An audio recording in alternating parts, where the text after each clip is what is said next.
that's an interesting thing. We talked about anger last week if you were here, and I probably, if I were in your shoes, I would have said, I don't really get angry. I don't really struggle with that. I struggle with this or that, but anger, I don't really see that.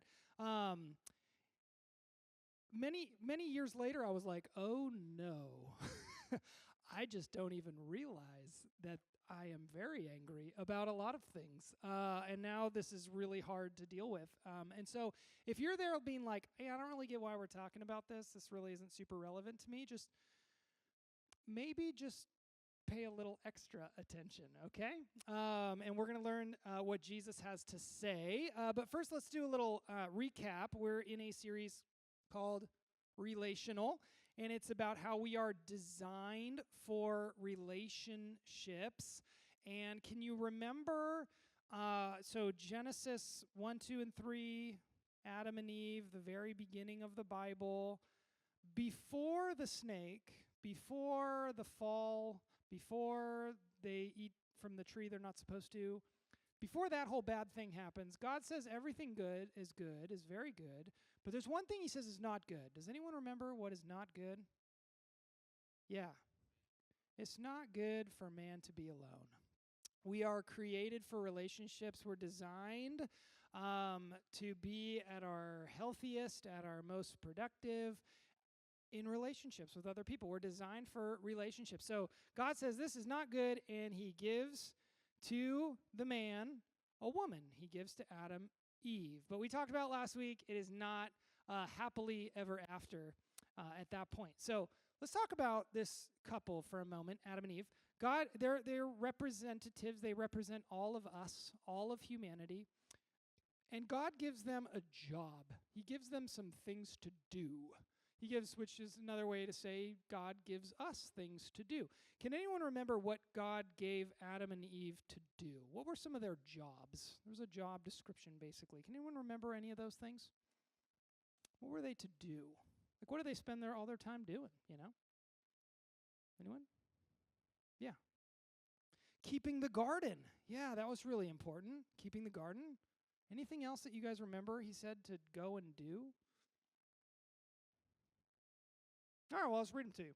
Okay, so first, remember Adam had the job of naming the beasts, naming all the animals, which would be kind of a fun job, right? I would love that to be my full-time job, just name stuff, be great. Keep the garden, make babies. Remember, he said, be fruitful and multiply. The earth is empty, go fill it, okay? Make babies and rule the world. Rule the world responsibly, right? Take care of the world. Plant gardens, invent things, build, make beauty, make art, fill the world, have fun, okay? But what happens instead? Instead of naming the beasts, they act like beasts, okay? They get kicked out of the garden. They still make babies, okay? They still do that. How many of us are there now? Like 8 billion, 9 billion? Where are we at? 8 billion. Okay, I should know that. My kids ask me, like, how many people are there in the world, like, every day? And we still kind of rule the world, but very irresponsibly, right? I decided to watch this show on Netflix called Our Planet, and I was like, this will be fun. It's cool. It kind of like, they'll learn some stuff. And every episode is like, look how cool these coral reefs are. We've destroyed all of them. It's so depressing. It's like, look at these amazing forests. Aren't they great? Look at these animals. They're all dead because of you, and you don't recycle. It's just like, oh my gosh. Anyone feel that? Like, it's just, oh my God. We've made such a mess of the world. And it's the world, right? Like, we create cool stuff like this. This is a very cool thing, right? Social media. And they're like, it's going to connect the world. We're all going to be so much more informed and happy and connected. Oops, like it did a lot of other stuff too, right? Like we still are awesome. Like human beings are incredible. We can do amazing things when we get our minds together, but then half the times we try and solve a problem and we make worse problems, right? And it's just this like unstoppable thing that's happening, okay? This is depressing, but that's where we are. Okay. So we keep doing it in destructive ways, but the great hope, the great story of the Bible is that God is still committed. God hasn't broken up with us, okay? God is still committed to the relationship. He's still committing to make a new heavens and a new earth. And he's still committed to us, his kids, ruling the world with him. He's still here for it. Okay? He hasn't left yet. He hasn't given up on us yet. And so God has created us to rule the world, and this whole life we're in is like training for that. Paul says this really weird thing in 1 Corinthians. He says, don't you know that you will judge angels? Don't you know that you will judge angels? Don't you know that you're training to rule the world, to be higher in the hierarchy than angels? Amazing. God's desire, God's dream for his kids is to rule the world, but rule it responsibly. Rule it in ways that lead to beauty and life. And so we can't do that alone. It's not good for people to be alone. We need relationships. We need each other. We need God. But as we talked about last week, there's a thing called sin, all right? And we talked about anger last week and how we get angry with God, right? Adam and Eve get angry with God because they're like, God, you're holding out on me. I hate your stupid rules, right? And so they rebel against God. And then we get Cain, and he gets angry with his brother, and he kills his brother. And we can get angry with God. We can get angry with other people. We can get angry with ourselves and just go into despair. And we asked a question last week, is anger a sin? Yes or no? Maybe. Yeah, that's the right answer. Yeah, it can be. It can be. Remember Psalm 4 says, be angry and do not sin. Every time we get angry, what's next to us? A jungle cat. Yeah, called sin. And it's like crouching, right? And what it wants us to do is just like give ourselves to the anger, right? It wants us to act in some destructive way in anger. And I want to, before we move further, I want to dig a little bit deeper now, not just from that Bible image, but also, psychology and what we know about anger, to talk a little bit about what is anger. And psychology today says this: anger is basically a judgment that one has been wronged or offended. Anger is a judgment that you've been wronged or offended in some way. Anger is an emotion. And what's an emotion? An emotion is energy in motion, okay?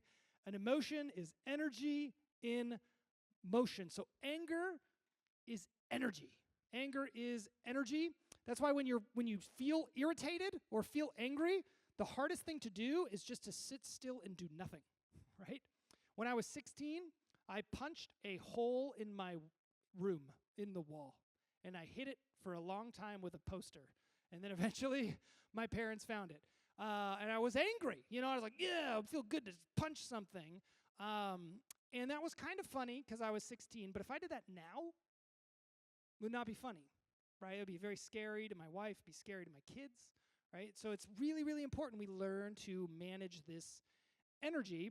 But it's the energy that's created by judgment, by this judgment call that happens in you is, that's wrong. Or even at school, it could be like, well, the new rule, and you're like, that's not fair, It's like, it's anger, right?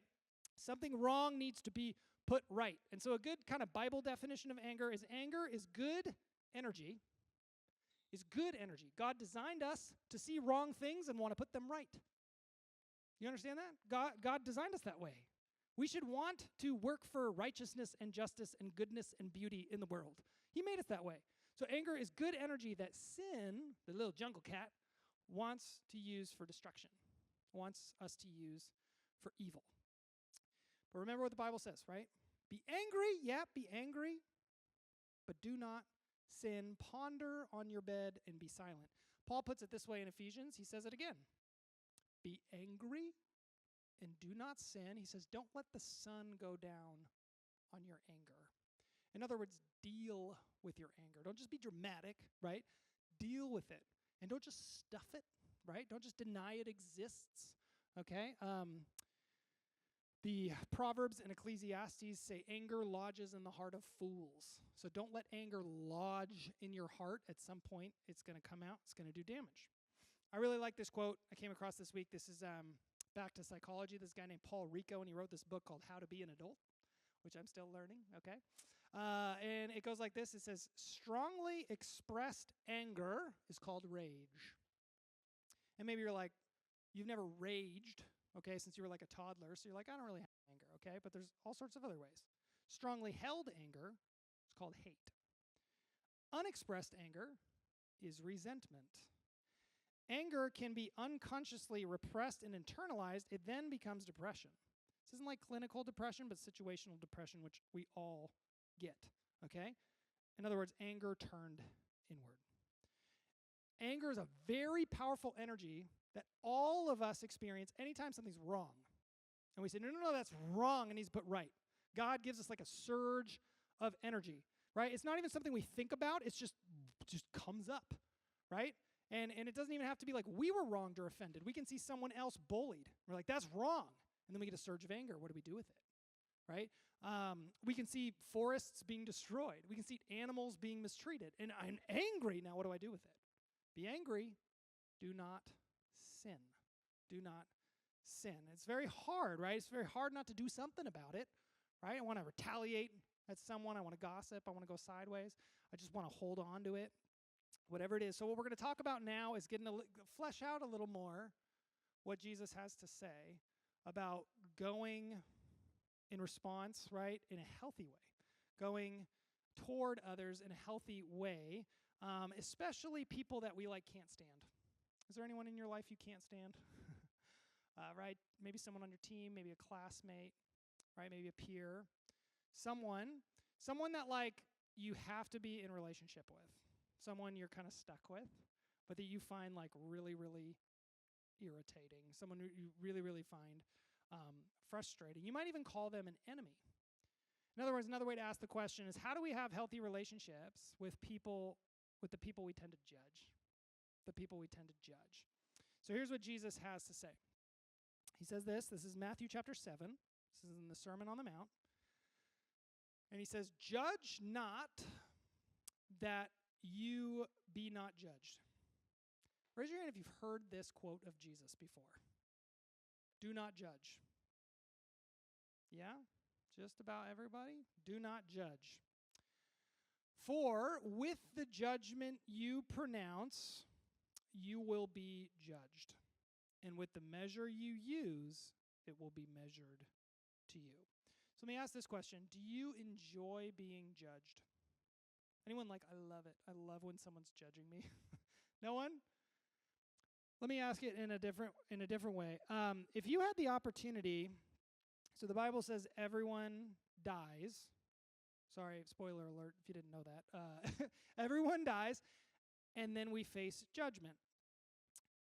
If you just had the opportunity to be like, let's bypass the judgment part and just go right into heaven. Let's not talk about all the stuff I did wrong. Let's just bypass that. If you were like, if someone was handing out that opportunity, who'd be like, I'm in. Like, I'll skip the judgment part. I don't want to deal with that. Yeah, Jesus knows that about us. And Jesus says, okay, you don't want to be judged? Easy. Don't judge. Give up judgment. He says, by the measure, by the standard you judge other people, that's how you'll be judged. So let that sink in. Jesus says that. He like really says it right there in the Bible. The way you judge other people, that's how you will be judged. So if you don't want to be judged, stop judging others. It kind of makes sense, right? Jesus expands this in Luke 6. He says it both negatively now and positively.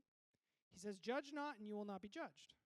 Condemn not and you will not be condemned. Then he says it positively. Forgive and you will be forgiven, right? Give and it will be given to you. All of this is leading a few verses later to the golden rule. Can anyone tell me what the golden rule is? What's that? Say it louder. Say it one more time, even louder. Good job, Marlo. Yes, treat others the way you want to be treated. Treat others the way you want to be treated. Do unto others as you would have them do unto you. Or This translation, whatever you wish that others would do to you, do also to them. So do you just wish people would stop judging you? Okay, stop judging them. Do you want people to bully you? No, of course not. So don't bully them. Don't condemn them. Go first. You don't want people to judge you? Well, go first. Don't judge them. Let's try that, right? You want people to be generous with you? You want people to forgive you? You want people to help you out? Take responsibility and go first, right? Forgive. Be generous. Followers of Jesus, go first. Followers of Jesus, go first. Listen, everybody in the world, unless you're a truly wicked person, wishes people would just be more loving.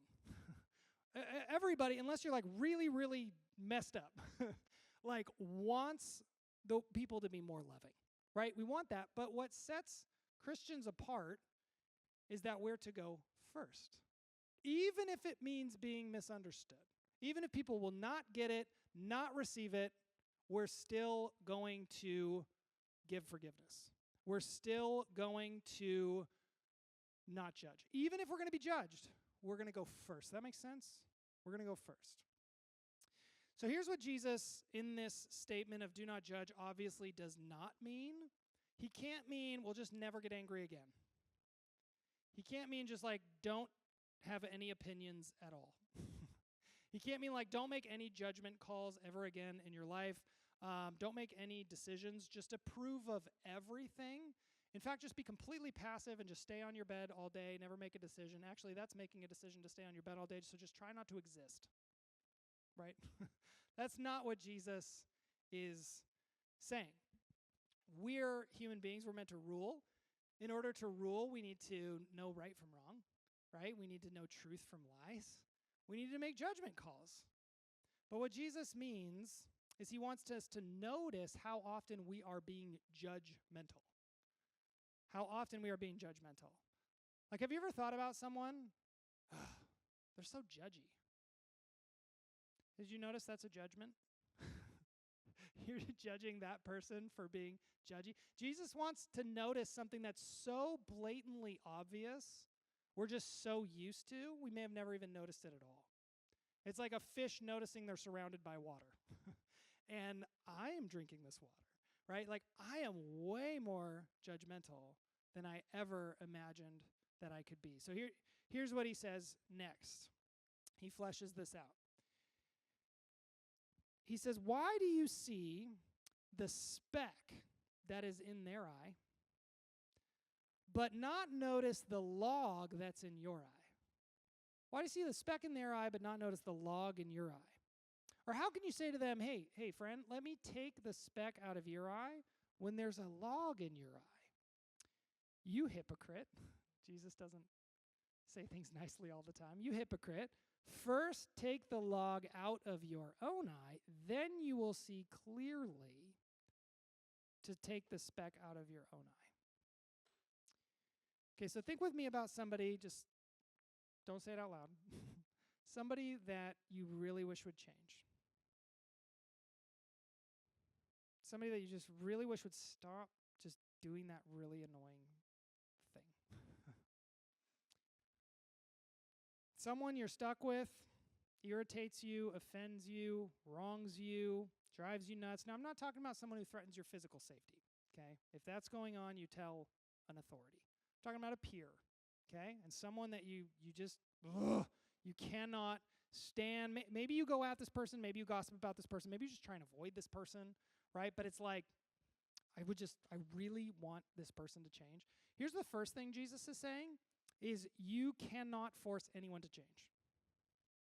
You cannot force anyone to change. You can't. You can't do it. So let's give that up. However, you can change. You can change. You can change. That's what followers of Jesus do. They go first. We focus. We notice when we're getting all focused on how other people suck, and we're like, wait. I'm pointing the finger. I'm gonna focus on my own growth. That's what a Christian does.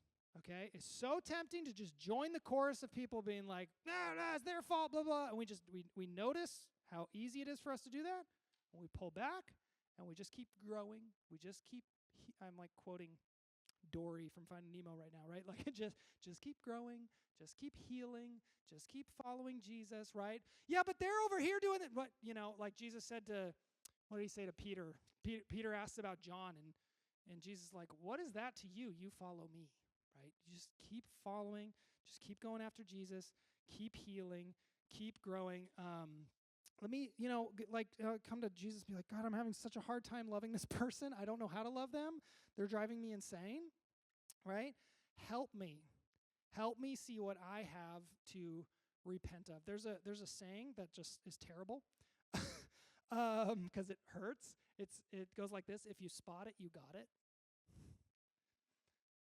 Laura's like, so if there's something that drives you nuts in another person, if you spot it, you got it, is saying it probably says more about you, or at least as much about you as it does about that person.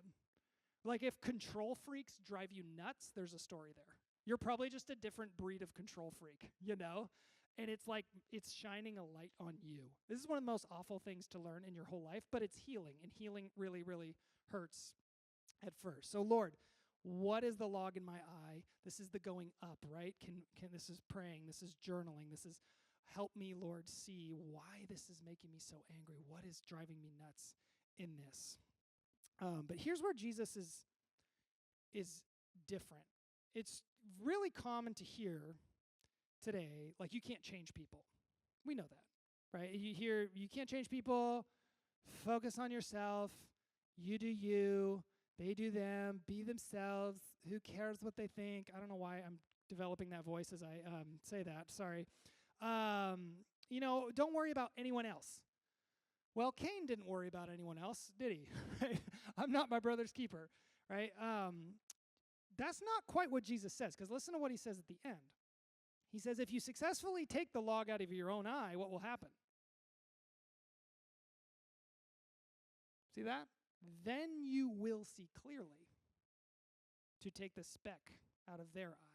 In other words, once you see clearly, you actually can be very helpful to other people. Once you see clearly, you actually might be helpful. So in other words, the simple thing Jesus is saying here is don't assume you see everything clearly. Don't assume you know that person's story. Have you ever heard this saying? We tend to judge other people by their actions and ourselves by our intentions. Right? This is why people say hurt people, and healed people heal people. Hurt people hurt other people. Healed people heal other people. Even if you're trying so hard to help. We had a missionary here, this really amazing guy named Peter Greer, who spoke at VCC this last Sunday, and he wrote a book called When Helping Hurts. And he did this study of all of these different charity organizations, missions. So many do great works, but there's a lot out there that don't actually see the people they're helping or see them clearly.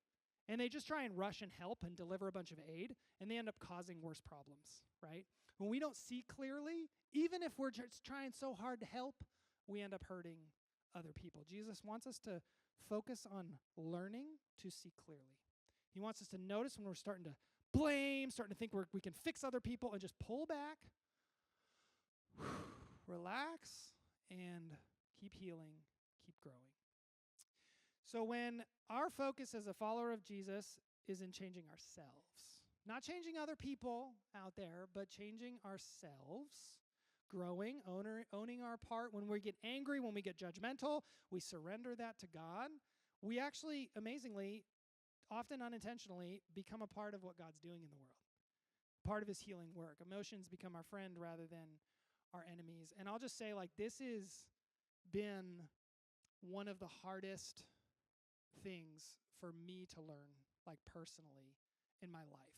Because I was such a, I don't know what your word for it would be, such a piece of work as a teenager, that part of me wanted to go into ministry, I think, to make up for some of the terrible things that I did. And I became a pastor at 21 years old.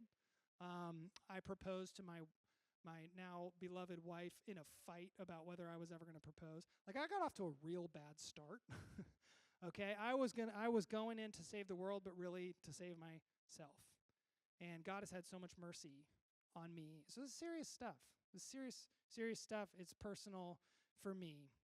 When we go about trying to change the world without changing ourselves. In other words, hypocritically. Like, Jesus wasn't beating up sinners. He wasn't condemning people. The only people he had hard words for were religious hypocrites. That's just something we need to take very, very seriously. But I want to end with some good news and then a little metaphor that I believe God gave me this week. The good news is that God went first. God went first. When we were God's enemies, he went first. He sent his son to die for our sins and show to us his great love for us. There is no condemnation for those who are in Jesus. For those who believe in Jesus, there is no condemnation. And when you believe that, when you receive that, when you stop shaming yourself, rejecting yourself, and just, I am a beloved child of God, even though I don't think I deserve it, even though maybe it makes no sense to me, I receive it. God, you are not another person condemning me. You are a safe place for me. You are a refuge for me. You are my home. When we believe that, when we receive that, we can learn to risk going first. We can learn little by little over the course of our lives, really. We can learn to face rejection because we know that God will never reject us. We know that God will never condemn us. Because he went first, we can start learning to go first. And I want to just end with this little, metaphor thing. How many of you remember learning to tie your shoes? Yeah? That's great. That's a lot of you. How many still haven't learned to tie your shoes? Don't do that. We'll judge you. So I kind of remember learning to tie my shoes, but now, my kids are 10 and 7 and 3, and so I've now taught 2 children to tie their shoes. And it's not quite as horrible as teaching them to ride a bike or swim, which is very stressful and frustrating. But sometimes I get very frustrating because when you're watching someone and you know how to do the thing, but they're just and you're like, and it's very, very frustrating. And it's frustrating for the child as well, as they're trying to learn to tie their shoes. And what's natural is as you're tying your shoes and it's not going the right way, it's getting all tangled up, it doesn't look how it's supposed to look. And the natural thing to do is to start just pulling harder. I remember my daughter just being as if magically it was going to be oh, yeah, that was it. That's all you had to do was just, So we start pulling harder, and then the knot is crazy. We literally had a knot that I just was babe, sorry, I cut it with a knife. And I was we're getting new shoelaces because this is impossible. And you get so frustrated with the shoelaces, with this experience, they get so tangled up that you're maybe we'll just do Velcro. You'll just be a Velcro kid, okay? Your whole life, right? We just get tempted to be. And so, but here's the point, the parable, is that relationships are like shoelaces, okay? They're meant to be tied together, And when they're tied together properly, we can walk, we can run. You don't see professional athletes out there with slip-ons, If you want to run fastest, you're going to need to learn to tie your shoes, right? If you want to run, if you want to do what you're made to do, you're going to have to learn to properly be in a relationship, to tie them together. And when you get frustrated, when relationships get all tangled up and messy, or tangled to someone else's shoes and now you're falling over or whatever, the tempting thing to do is just try harder. I'm frustrated with that person. They're not doing what I want, so I'm just going to lean in more, right? So when my daughter would get really frustrated, at my best moments, I'd be like, hold on. Let's just let go of the shoes. Let's take a moment, look at my eyes, right? Deep breath. Let's just get calm, you know? You know how to do this. You're good at shoelaces. You're going to be so great at them. And I want to say to all of you, there's so much stuff out there. You're just inevitably, life's going to be terrible and blah, blah, blah. It's like, that's not true. You're good at relationships. You really are. Maybe you've had some bad example, but you can do this. You really can. You take that breath, look up to your Heavenly Father, and then go back and try again. And you'll learn. You'll learn. That's what we do. We get tangled up. People do messed up stuff to us, whatever. We learn to pause. And we learn to calm. And then we go back. And we try again. And we keep learning. Okay? Yes? Great. Let's go to our small groups.